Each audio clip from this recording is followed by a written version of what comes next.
아침 훔친 가도듬은 년도아부터는 지치은 빛이년. Moi, je m'appelle Ken Michel. Je viens de Maliotenam et puis j'ai été greffé tout récemment, il y a 1 an. Je suis un nouveau greffé. La première fois que j'ai su que j'avais le diabète, c'était, je m'en allais au centre de santé, on m'avait fait une prise de sang. Puis mon taux de glycémie était à 24. Et puis, au début, je ne m'occupais pas trop de ça parce que je connaissais pas le diabète. Tu sais pas c'est quoi les ravages que ça peut faire. Ben, tu te crois invincible au début, tu fais pas attention. Si tu te dis, OK, je vais faire attention, mais c'est pas ça. Peu importe qui que t'es placé comment dans la société, le diabète, il fait pas de différence. Il attaque. Puis quand il attaque, ça fait mal. Je pense que je l'ai toujours eu, d'après moi, parce que quand on a commencé à me donner des médicaments, là, à faire attention, le diabète, puis tout ça, c'était en 2007, je crois. Là, je prenais des médicaments, je prenais ma glycémie, mais on me piquait pas encore à l'insuline. À un moment donné, mais on m'a donné des médicaments, vu que je suis diabétique, pour la pression qu'on n'aurait dû pas me donner. Ça aussi, ça n'a pas aidé, mais mon diabète n'a pas aidé. Je prenais de la boisson, je prenais de la drogue, puis tout ça a fait que ça n'aide pas pantoute. À un moment donné, faut que tu te réveilles, mais quand tu es là, quand tu es dans les ténèbres, tu as de la misère à sortir de là, puis tu penses que rien va t'arriver, tu sais. Mais mon diabète, t'es toujours élevé pareil. Hein? Quand tu es diabétique, puis quand tu fais pas attention, tu essaies d'ignorer que tu es diabétique, puis on te sait que ta glycémie, tu veux rien savoir. Puis, moi, c'est comme ça que j'ai fait. Je suis sûr qu'il y a beaucoup de monde qui font ça aussi, hein? Qui veulent ignorer, mais le diabète, il t'ignore pas, lui. S'il attaque, il attaque. Après ça, à un moment donné, ça a continué. Puis je me rendais pas compte que j'allais tomber. Parce que quand je suis tombé, j'ai tombé dans un état comatique. Puis c'est là que ma vie a changé. Puis ça, c'est toujours ici à Ouachat-Maliotenam? Oui, c'était à cette île. C'était chez moi. Un après-midi, je me sentais pas bien, puis je me sentais fatigué. Mais déjà, je pense que le processus il était en train de se faire, que j'allais tomber, là. Parce que mes reins, déjà, ils ne fonctionnaient plus. Je me sentais pas bien, puis je me sentais gros, épais, là, je me sentais ballonné, je manquais de respirer tout le temps, j'avais de la misère à dormir, puis je gonflais, puis je savais pas pourquoi. Au début, tu sais pas, puis tu te dis, ça va passer. Je prenais des Advil pour faire passer ça. Puis des Advil, c'est même pas bon pour les diabétiques, tu sais, ça brise encore plus les reins. Puis c'est ça, à un moment donné, le 2 octobre 2013, j'ai tombé. J'ai tombé à terre. Puis, ma mère qui m'a retrouvé, elle a une chance. Parce que s'il partait, elle allait rejoindre sa gang. S'il ne revenait pas, j'allais être mort. Il est revenu, parce que je pense qu'il voulait aller aux toilettes. À un moment donné, je pense qu'ils ont entendu du bruit, puis là, j'étais à terre déjà. À partir de ce jour-là, ma vie a changé. Je savais pas que je faisais l'insuffisance rénale. Moi, je pense que tes reins brisent. Ils brisent, je pense pas. Je suis sûr, parce qu'on me l'a expliqué aussi quand j'étais à l'hôpital, là. À force de garder ton sang, ta glycémie où? Ben, c'est ça qui brise les reins, le sucre. Ça attire les bactéries, tout ça. Puis ça brise tout. Ça brise le corps. Ça brise les pieds. Ça brise les reins. Ça brise les yeux. Tout. Ensuite, c'est quoi qui s'est passé quand tu as su que tu avais de l'insuffisance rénale? Je ne le savais pas. Ben, au début, je ne le savais pas. C'est quand j'ai tombé. Quand l'ambulance m'a amené à cette île, puis quand on m'a transféré à Québec.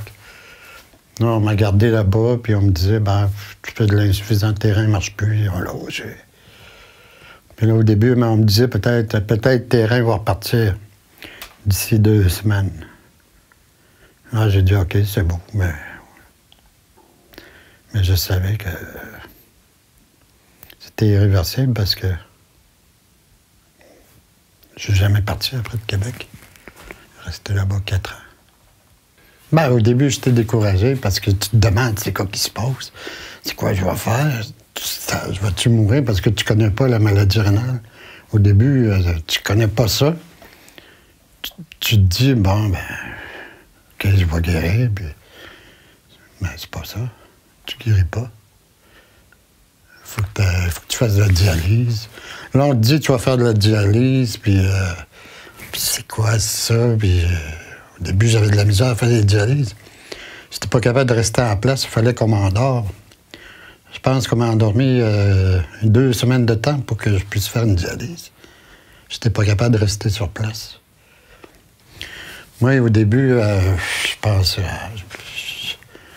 c'est quoi je faisais? C'est quoi je fais ici, je me disais au début. Quand tu connais pas, tu sais pas. Puis... Mais là, au fur et à mesure, tu fais la dialyse... On t'explique c'est quoi. C'est quoi tu dois faire, ce que tu dois manger. À un moment donné, ben, je ne pouvais plus boire beaucoup de liquide. Quasiment 1 litre par jour parce que la machine, la dialyse, c'est ça qui fait qu'il enlève de ton sang l'eau. Ce que tu urines, ben, la machine, il l'enlève. Ça dure 4 heures de temps de dialyse, puis c'est long. C'est 3 fois par semaine? Non, 3 fois par semaine. Il dit c'est 4 heures, là, mais c'est plus que 4 heures parce que il faut que tu comptes l'avant, quand tu arrives, puis après. Parce qu'après, tu es brûlé. Puis quand tu es à Québec, ben, tu attends le service de santé, puis c'est long. Hein? Des fois, ils viennent pas tout de suite. Mais, parce que quand le médecin il est venu, je pense qu'ils sont venus 2-3 mois après que j'ai commencé ma dialyse. Il y a un médecin qui est venu voir, m'évaluer, tout ça. Là, il m'a demandé, ben, tu sais que tu pourrais être greffé, là? OK, j'ai dit, OK, c'est quoi? Tu sais pas. Puis tu penses que tu vas retrouver ta vie d'avant. Mais c'est sûr que tu retrouves un peu de liberté, mais c'est pas ce que tu t'attends, parce que avant de passer, avant d'être greffé, ben, tu dois passer par des étapes. Des étapes avec le nephrologue, le cardiologue, le médecin du diabète, là, qui appelle. Après ça, il y a d'autres médecins que tu rencontres, l'infectiologue, tout ça. Tu regardes tout. Il regarde si tu as la tuberculose, tout ça. Puis, ben, c'est long. Moi, ça m'a pris 4 ans avant que je sois sur la liste. 4 ans, j'ai été sur la liste le 1er décembre 2017. Puis je suis parti de cette île le 2 octobre 2013. Ça fait longtemps. Il fallait que mon cœur soit fort pour que je sois greffé. Fait que j'ai marché, j'ai décidé de marcher. J'ai marché beaucoup. Mais j'ai tout le temps marché, je pense. Tout le temps, j'ai pas arrêté. Puis c'est comme ça que je me motivais. Puis je me motivais parce que j'avais de la visite. Tout le temps, pareil. Là. Des fois, c'était long, c'est sûr, mais souvent, j'étais tout seul. Mais tu sais, il y a beaucoup de monde qui m'a aidé, là. De proche ou de loin, là, il y a beaucoup de monde. Là. Je peux pas toutes les nommer, là, mais il y a beaucoup de monde qui m'a aidé. Sans ça, j'aurais pas passé au travers. C'est plus la dernière année là, que j'ai comme été découragé. Là. À un moment donné aussi, je voulais quasiment me laisser mourir parce que je savais plus quoi faire, parce que fallait que je paye, fallait que je mange, fallait que j'étais en train de tout perdre, là, parce qu'on m'aidait plus ben, Santé Canada, ils m'avaient coupé. Parce que j'avais refusé de retourner à cette île. Mais j'avais des bonnes raisons. J'avais des problèmes avec mon pied. Que moi, je pensais qu'il fallait que je sois là pour être sûr que je ne perde pas mon pied. La confiance n'était plus là aussi avec cette île, avec tout ce qui se passe. Fait que j'ai décidé de rester là. Santé Canada m'a dit, on coupe. OK. Il y a beaucoup de monde qui m'a aidé, Wahwehtitun, Conseil, ma famille. Il y a des amis qui m'ont aidé. Ma copine, ma mère. Ouais. Le 1er décembre, on m'a appelé de Québec. Puis j'avais déjà commencé des dialyses à cette île. J'en avais fait 5 avant que je sois greffé. J'avais transféré. Puis là, on m'a appelé le 1er décembre. Un nephrologue m'a appelé, il m'a dit, « Monsieur Michel, là, vous êtes officiellement sur la liste de greffe en attente. » Bon, OK. Merci, je suis content. Puis j'étais vraiment content, là, mais tu te dis, on t'appellera pas tout de suite, on va t'appeler peut-être dans 1 an. Moi, je me donnais peut-être dans 6 mois. 6 mois ou 1 an, on va m'appeler. Ça fait que je ne m'attendais pas à ça, là. Le 1er décembre, je suis sur la liste. Les jours passent, je fais 2... Jusqu'au 7, j'ai fait 3 dialyses. Le 7, à midi, il y a un courrier qui s'en vient, Poste Canada. Il amène mon Padjet, puis j'ai dit, je vais aller regarder si mon Padjet, il fonctionne à cette île, parce que normalement, il ne fonctionnait pas, vu qu'il n'y avait pas de réseau pour les Padjets. Je monte en ville à 2 heures. Puis vers 2h15, on est sur la route. Entre cette île vers les 3000. Là. On est là, puis je reçois un téléphone dans mon cellulaire. Là, le médecin m'appelle. « Bonjour, Ken Michel. » « Oui, j'ai dit. C'est vous? »« Oui. »« Comment ça va? » « Ben ça va, j'ai dit. Je commence à avoir peur parce que peut-être à cause de mes prises de sang, ça va pas bien, là, parce qu'on prend tout le temps des prises de sang. On m'appelle, puis on me dit, je suis avec Dr Pelletier. C'est le Dr Roud. OK, qu'est-ce qu'il y a? Là, j'ai peur. Tu te demandes c'est quoi, parce que on allait à cette île. Bon, OK, êtes-vous bien assis? Il me dit. Il m'avait dit. Oui, je suis bien assis. Bon, Monsieur Michel, on a un rein pour vous. J'ai dit quoi? On a un rein. J'étais plus capable de parler. J'étais en train de pleurer. Là, je dis à Magali, c'est elle qui a continué à parler. Moi, je pleurais. Puis j'étais bien content. Parce que tu as de la misère à croire au début. Moi, je le croyais plus. Hein. Je croyais plus que j'allais être greffé. Je pensais que ça allait être long. Le premier cadeau qu'on m'a donné, c'est la vie. Hein. Puis je pense bien que j'y tenais à la vie. J'étais content.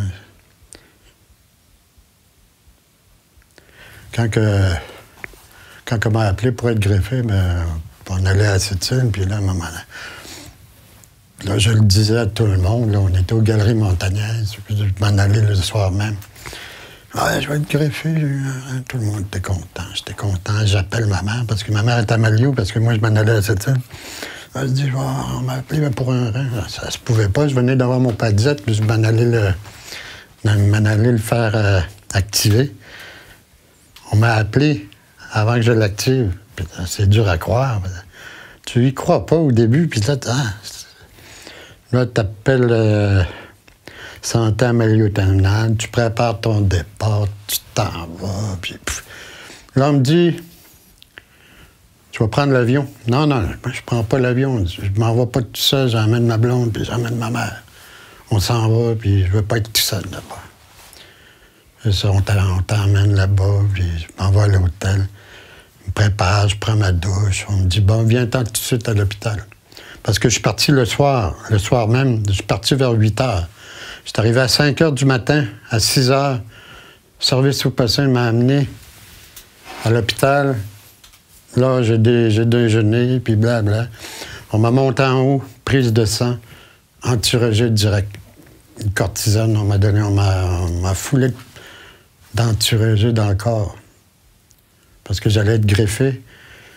Là, tu vois, on m'a appelé jeudi, vendredi matin, j'étais là. On allait me greffer samedi matin à 7 heures. Parce on était 2 dans la chambre, il y en avait un autre. Lui, il se faisait greffer à minuit avant moi. C'est comme ça que j'ai été greffé. Puis quand on m'a dit, ou surtout, pour moi, c'était important, là, je retourne à ma rue, j'avais hâte de partir.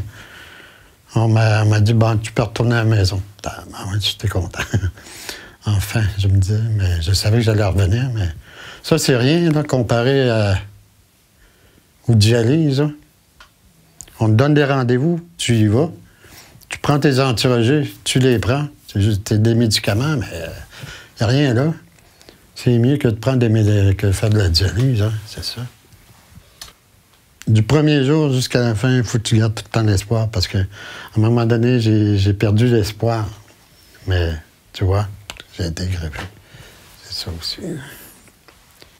Si vous pensez que vous êtes diabétique, là, regardez votre glycémie, c'est important. J'ai failli perdre un membre de mon corps. Mon pied et mes reins n'ont pas fonctionné. Là, ça va bien, c'est sûr. Là. Je maintiens pareil mon diabète. Là. C'est sûr, des fois, il est haut, mais faites attention. C'est important. C'est dangereux. Le diabète, il ne pardonne pas. Quand il attaque, hein? C'est ça. Qu'est-ce qu'il faut éviter? Ben, il faut éviter plein de choses. Il faut éviter de manger du sucre, n'importe quel sucre qui va faire augmenter ton sucre. Puis, quand ton sucre il reste haut tout le temps, c'est là qu'il peut être dommageable. Faire attention.